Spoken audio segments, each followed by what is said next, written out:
Se você está iniciando no mundo dos investimentos ou já é um investidor veterano, com certeza já escutou falar do nosso bom velhinho Warren Buffett. Listado como um dos homens mais ricos do mundo pela Forbes, Buffett fez uma aposta no mínimo inusitada. E qual era essa aposta? A aposta era que um fundo de índice de baixo custo que acompanha o S&P 500 teria um desempenho muito melhor que uma cesta de fundos de ações selecionados por um gestor profissional, cobrando taxas médias e comuns do mercado, como a famosa 220. Pra quem não sabe, é a famosa 220. 2% de administração mais 20% de taxa de performance. O que na visão do Buffett são taxas elevadíssimas e que corroem muito o resultado do investidor. Essa aposta durou 10 anos e apenas um gestor aceitou. Vamos saber mais sobre isso? Meu nome é Ivo Maia e esse é o Experiência de Valor.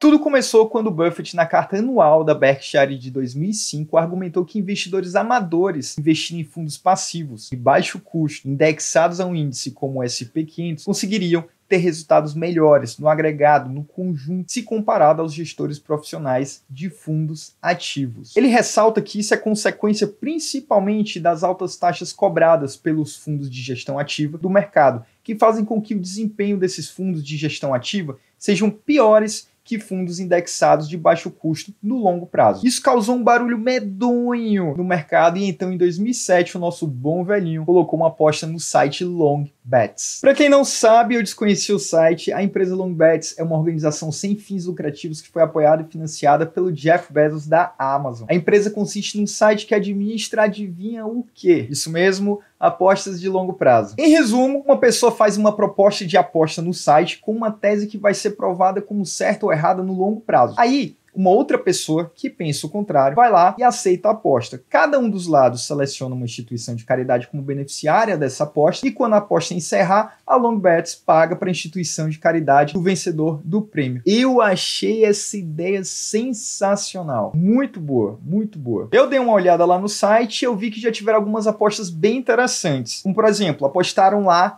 que até 2029 os computadores não conseguiriam passar no teste de Turing, que é um teste que mostra a capacidade de um computador exibir um comportamento muito parecido com o de um ser humano. Ou que até 2030 pessoas também vão viajar de forma rotineira em aviões sem pilotos. Loucura, né? Voltando para a aposta do Buffett, ele apostou $500 mil afirmando que nenhum investidor profissional selecionando pelo menos 5 hedge funds, que aí aqui no Brasil o mais próximo que temos são os fundos multimercados, conseguiria bater um investimento feito no fundo passivo indexado ao S&P 500. Nesse caso, ele selecionou um fundo indexado da Vanguard e deixou a aposta no ar. Ele achou que iria ter um monte de gestor aceitando o desafio, mas segundo o que ele mesmo falou, foi que a única coisa que ele escutou foi um silêncio durante um bom tempo, um silêncio ensurdecedor. Segundo as suas próprias palavras, eu então me sentei e esperei um desfile de gestores de fundos para defenderem, claro, a sua ocupação. Afinal, esses gestores fizeram as pessoas apostarem bilhões e bilhões em suas habilidades,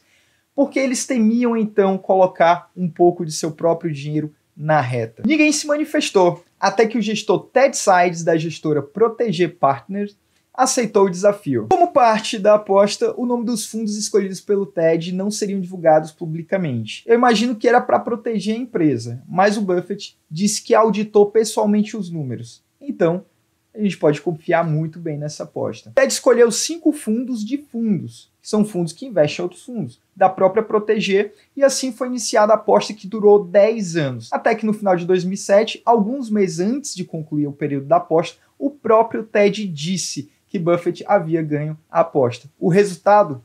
Dá uma olhada na tela. Como você pode ver, o investimento do Buffett ganhou de lavado dos demais fundos. E quando pegamos a média de retorno do fundo escolhido por Buffett, que vale lembrar, é um fundo indexado, e dos fundos escolhidos por Ted, vemos que a média de ganho anual foi de 7,1% ao ano contra 2,2% ao ano dos fundos de Ted no agregado. Ou seja, se você investisse $1 milhão no fundo que o Buffett escolheu, você teria um ganho de $854 mil. Enquanto se tivesse investido na carteira de fundos selecionados pelo Ted, você ganharia $220 mil. Uma baita diferença. Caraca, pegou um negócio no meu olho. Melhorou. E aqui tem duas observações muito importantes para se fazer. A primeira é que os fundos escolhidos pelo TED podiam ganhar dinheiro com a queda do mercado, já que podiam operar vendido, usar opções e tudo mais, algo que não poderia ser feito pelos fundos que foram escolhidos pelo Buffett.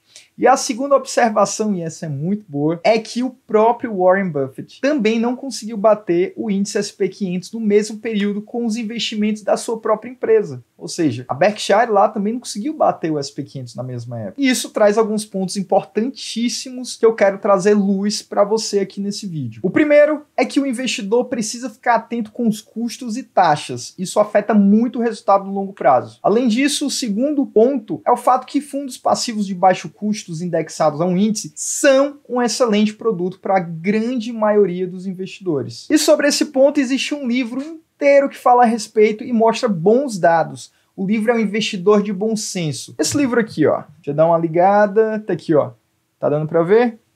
Eu vou botar a capa aí para vocês. Esse livro foi escrito por John C. Bogle, que foi fundador da Vanguard, que é a gestora do fundo que o Buffett escolheu. Inclusive, o Buffett já disse em suas próprias palavras que o John Bogle, ou como ele fala, Jack Bogle, foi a pessoa que mais fez pelos investidores norte-americanos. Então eu recomendo demais esse livro, e se puder, coloque ele no topo da sua lista. É um livro que todo investidor deveria ler, até mesmo antes de outros clássicos, como O Investidor Inteligente. Eu vou colocar o link do livro aqui na descrição, então depois, ó, dá uma clicada lá que você vai ajudar muito o canal a crescer. E o terceiro ponto é que se você paga altas taxas sobre seus investimentos, e aqui eu digo que esse é um dos pontos mais importantes desse vídeo, é que se você paga altas taxas de investimento, com a narrativa de que você tem bons gestores, eu quero te trazer uma provocação muito importante. E com todo o respeito do mundo. Mas quem disse que você sabe selecionar bons gestores? E eu adianto logo, não vai ajudar em nada olhar os históricos de resultado. E isso é muito falado nesse livro que eu acabei de falar, de indicar aqui. Se brincar, escolher um bom gestor é muito mais difícil, mas muito mais difícil até mesmo do que escolher uma boa empresa no mercado. Bom, esse foi o vídeo de hoje. Gostou? Eu gostei pra caramba de fazer essa pesquisa e trazer esse conteúdo para você. Aqui embaixo eu vou deixar o link do livro, O Investidor de Bom Senso, que eu indiquei nesse vídeo. E comprando por esse link, como eu falei antes, você vai ajudar muito o canal a crescer e trazer mais conteúdo para você. Lembra de deixar o like e, mais importante ainda, se inscreve no canal, que eu tô com uma meta de chegar em 1000 inscritos. Ah, sobre o dinheiro da aposta, foi para Girls Inc., que é uma instituição sem fins lucrativos que fica na cidade onde o Buffett mora. Além disso, o Buffett e o Ted revisaram a aposta e aumentaram para 1 milhão. Além disso, o dinheiro da aposta foi colocado em títulos de renda fixa, que subiram muito com as mudanças nas taxas de juros que ocorreram ali depois de 2012. Depois disso, esse dinheiro foi aplicado em ações da própria Berkshire, que também performou muito bem nesse período e fez com que a instituição recebesse 2.222.278 dólares. Nada mal, né não? Fico por aqui e até o próximo vídeo. Agora você vai ver eu desligando aqui a câmera, ou não, porque eu vou cortar. Valeu!